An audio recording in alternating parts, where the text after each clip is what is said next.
நடிச்சுக்கிட்டு இருக்கிறோம். நம்ம ஒரு நாடக நடிகைங்க தான். நம்ம இப்போ இருக்கிறோம் இல்லையா, அவனுடைய கதாபாத்திரத்தில் நம்ம நடிச்சுக்கிட்டு இருக்கிறோம். நமக்கு இந்த வேஷத்தை கொடுத்துருக்குறாங்க, நம்ம அது இந்த நாடகத்தில் நடிச்சுக்கிட்டு இருக்கிறோம், இவ்வளோதான். ஆமாம், அந்த கதாபாத்திரத்தில் நீ நல்லா நடிக்கிறியா இல்லையான்னு அரங்கேத்திரம் பண்ணுறவன் அவன்தான், நம்ம கூட கிடையாது. நம்ம நடிச்சுட்டு போயிடுறோம். நீ நடிக்கிற நடிப்புக்கு உனக்கு சாப்பாடு, உறக்கம், இதெல்லாம் சம்பளம், அவ்வளோதான். சம்பளம் கொடுக்குறாங்க, அதை வாங்கிக்கிட்டு நம்ம நடிச்சுக்கிட்டு இருக்கிறோம். இது தெரியாமல் நாம் வந்து பெரிய இப்படி நாட்டுக்கே நம்ம தான், நாட்டுக்கு, வீட்டுக்கு, ஊருக்கு, தெருவுக்கெல்லாம் நம்ம தான் வித்துவான் மாதிரி எல்லாம் நம்ம காட்டிக்கிட்டு இருக்கோம். புரிஞ்சதா? கிடையாது. இதெல்லாம் யோசித்து பார்த்தா நம்ம எப்படி சொல்கிறது, நீங்கள் சொன்ன உங்கள் பாசையில் சொல்ல போனால் எங்கள் சாமி அடிக்கடி சொல்லுவார், சரியா, நாத்தம் எடுத்த ஊத்தம் எடுத்த சரியறதுக்கு எனத்துக்கடா இப்படி அலையிறீங்க நாக்க தொங்க போட்டுக்கிட்டு, அவ்வளோதானே. உனக்குள்ளே இருக்கிற பல்வனில் இருக்கிற காற்று போயிடுச்சுன்னா பல்வனாவது காற்றுல பறந்துக்கிட்டாவது போகும், நீ அதுக்கு கூட ஆக மாட்டிய. இன்னைக்கு உன் காற்று போயிடுச்சுன்னா நாளை காலையில் நீ நாத்தம் எடுத்து போய் தானே இருப்ப, அதானே உண்மை. அப்புறம் அது நம்ம தெரிஞ்சுக்கிறாம தானே நம்ம வந்து இவ்வளோ இது பேசிகிட்டு இருக்கிறோம். புரிஞ்சுதா? இதை உணர ஆரம்பிச்சிட்டோம்னு சொன்னால் நமக்கு இந்த பிரச்சனை இல்லைல்ல, மன கஷ்டம் இல்லை, வேதனை இல்லை, எனக்கு இது இல்லையே அப்படின்னு இல்லை, அவங்க நம்மளை குறையாக பேசுகிறாங்க அப்படின்னு நினைக்க வேண்டியதில்லை, வார்த்தைகள் எப்படி பேசுகிறாங்க, அதை சொல்கிறாங்க, இது எதுவுமே நினைக்க வேண்டிய அவசியம். இன்றைக்கி நம்மளை பேசுனா நாளைக்கு அவளை பேசுறதுக்கு ஒருத்தர் இருப்பான்ட்டு போயிட்டே இருக்கும்.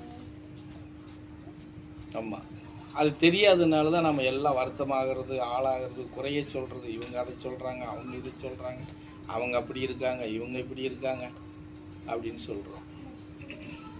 அதெல்லாம் ஒன்றும் இப்போது நீங்கள் என்ன தான் வச்சுக்கிறோமே, நீங்கள் உங்களுக்குன்னு நீங்கள் சொல்கிறீங்க, நான் அனுபவிக்கிறேன் என்னத்தை அனுபவிக்கிறீங்க சொல்லுங்கள், பெண்களே சொல்லுங்களேன். நீ சொல்லு, மாலாவே சொல்லுங்க, என்ன அனுபவிக்கிறேன் சொல்லு. ஒரு 16 லட்சம் போட்டு ஒரு செயின் எடுக்கிறேன், அந்த 16 லட்சம் போட்டு அந்த செயின் எடுத்து கழுத்தில் போட்டால் அதுக்கு பேர் அணிவிக்கிறோம்னு பேரா சொல்? ஒரு புரியறதுக்காக சொல்கிறேன்.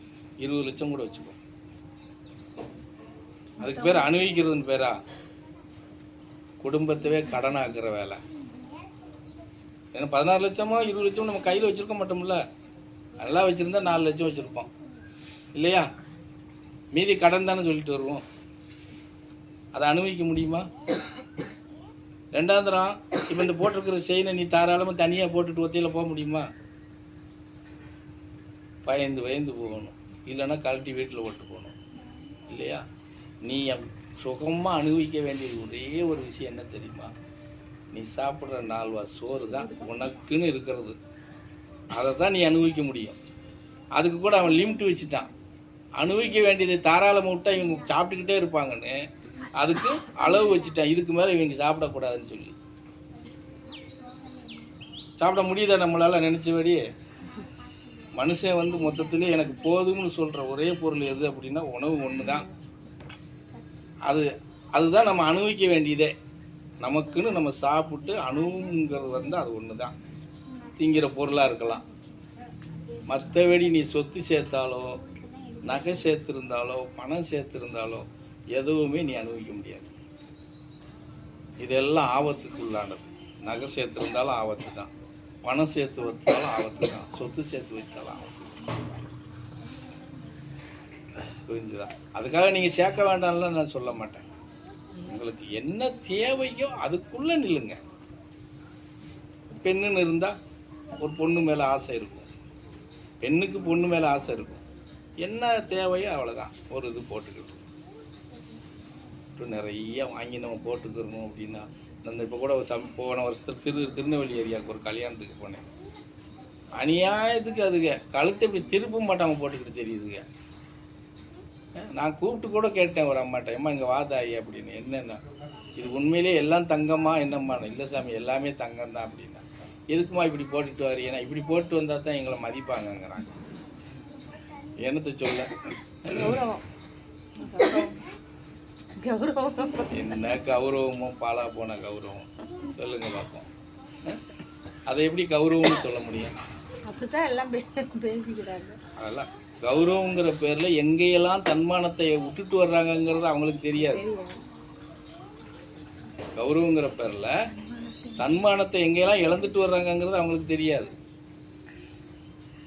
புரிஞ்சுக்கோங்க. ஓ ஒரு ஒரு சின்ன பொருளே வாங்குறோன்னு வச்சுக்கோங்களேன். வாங்கி ஒரு ரொம்ப வேண்டாம், ஒரு 10,000 ரூபா கடன் சொல்லிட்டு வந்துடுறோம். ஒரு வாரம் கழித்து கொடுத்துருவோம்னு சொல்லி நம்பிக்கையில் வந்திருப்போம். ஆனால் நம்ம ஒரு மாதம் கொடுக்க முடியாமல் இருந்திருக்கோம். ஒரு வாரம் சொல்லிட்டு ஒரு மாதம் சொல்லிட்டு நாம் நம்மளை தேடி வரும்போது நம்ம தலையை நிமிர்ந்து பார்க்க முடியுதா? சொல்லிட்டு வந்தோமே கொடுக்க முடியலையே, அவனை பார்த்து நம்ம தலை குனிஞ்சு தான் இருப்போம். அப்போ அந்த இடத்துல நம்ம தன்மானம் நிற்கிதா? நிற்காது. அப்போ நமக்கு அந்த தன்மானம் தெரியாதா? புரியுதா நான் சொல்கிறது? கௌரவங்கிறது அதில் இல்லை. இருக்கிறத வச்சு சிறப்பாக நீ பயணம் பண்ணுறவாரு, அதில் தான் இருக்கும் உன் கௌரவம். என்ன இருக்குதோ அதை வச்சு நீ சிறப்பாக நீ கொண்டுட்டு போ, வாழ்க்கையை கொண்டுட்டு போ. அதில் இருக்கிற நிம்மதி, அதில் இருக்கிற அமைதி, அதில் இருக்கிற மகிழ்ச்சி எதுலேயுமே இருக்காது. புரிஞ்சுதா? அதை தாண்டி நமக்குன்னு இறைவன், அதை ஏற்கனவே உங்களுக்கு பல முறை நடத்தியிருக்கிறேன். உனக்கு தேவையானதை நீ ஒவ்வொருத்தரும் அவரவர் கருவறையில் இருக்கும்போதே 5வது மாதத்துலேயே உங்களுக்கு கையில் கொடுத்துட்றாங்க. நீ எவ்வளோ நாள் இந்த பூமியில் எப்போ அவதரிக்க போகிற, அவதரித்து எவ்வளோ நாள் இந்த பூமியில் நடமாட போகிற, எப்படி வாழ்க்கையை அமைக்க போகிறங்கிறதெல்லாம் கொடுத்துட்றாங்க. அதுக்கப்புறம் என்ன இருக்குது அங்கே? அதுதான் நடக்க போகுது. அன்னைக்கு என்ன கொடுக்குறானோ அதுதான் நடக்க போகுது.